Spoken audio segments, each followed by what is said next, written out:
నా పిల్లలు ఉన్నాడు, నాకు కూతురు ఉంది, నాకు ఉద్యోగం ఇప్పించు, కనీసం 3 లక్షల 5 లక్షల లోన్ ఇప్పించు, వాళ్ళు బతుకుతారు.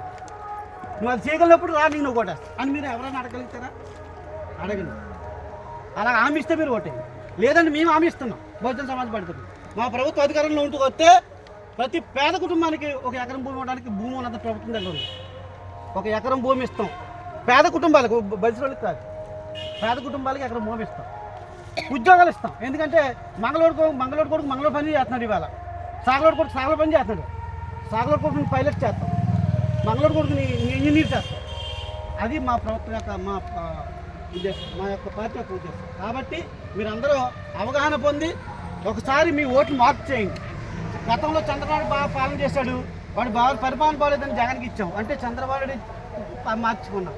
జగన్కి ఇస్తాం, మళ్ళీ జగన్కి బాగోలేదని ఎవరికి ఎత్తున్నాం, మళ్ళీ చంద్రబాబు. అంటే వాడు ఎప్పుడైతే తన్నాడు అక్కడి నుంచి వచ్చాం, మళ్ళీ ఆ దగ్గరికి వెళ్ళి తన్నించుకోవడం మళ్ళీ వస్తాం. అలా కాదు, 3వ ప్రత్యామ్నాయం చూసుకోవాలి. మీకు సంబంధించినటువంటి పార్టీ ఒకటి ఉంది, అది Bahujan Samaj party. SC ST BC మొత్తం మా మైనార్టీలకు సంబంధించి క్రైస్తవులకి ముస్లింలకి అంత సంబంధించి ఒక మంచి పార్టీ ఉంది, అదే బహుజన సమాజ్. ఈ పార్టీ మాత్రం మీ యొక్క హక్కులు కాపాడుతుంది, మీ ఉపాధిని కాపాడుతుంది, మీకు బతుకుని ఇస్తుంది. ఈ విషయాలు మీకు ఎవరి ద్వారా గతంలో చెప్పలేదు, చెప్పడానికి అవకాశం కూడా, అంటే గ్రామాల్లోకి వచ్చి చెప్పలేదు. ఈ బుచ్చిబాబు గారి కానీ లేకపోతే సత్యం వచ్చి మీకు ఏమన్నా చెప్తారా? మీ విషయాలు చెప్పరు.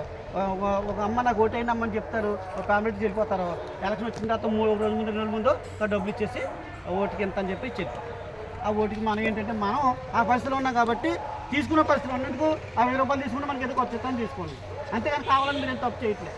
కాబట్టి మీరు అడగండి, నాకు 1000 రూపాయలు కాదు, నా కొడుకు ఉద్యోగం ఇవ్వండి, చదువుకోండి, ఇంట్లో ఉన్నాడు, లేదా నా కూతురు ఉద్యోగం ఇవ్వండి, ఇంట్లో చదువుకోండి, అప్పుడే మీరు రండి, నీకు ఓటేస్తాను చెప్పేసి చెప్పండి. అమ్మా మీ అందరికీ మరి మరొకసారి ధన్యవాదాలు.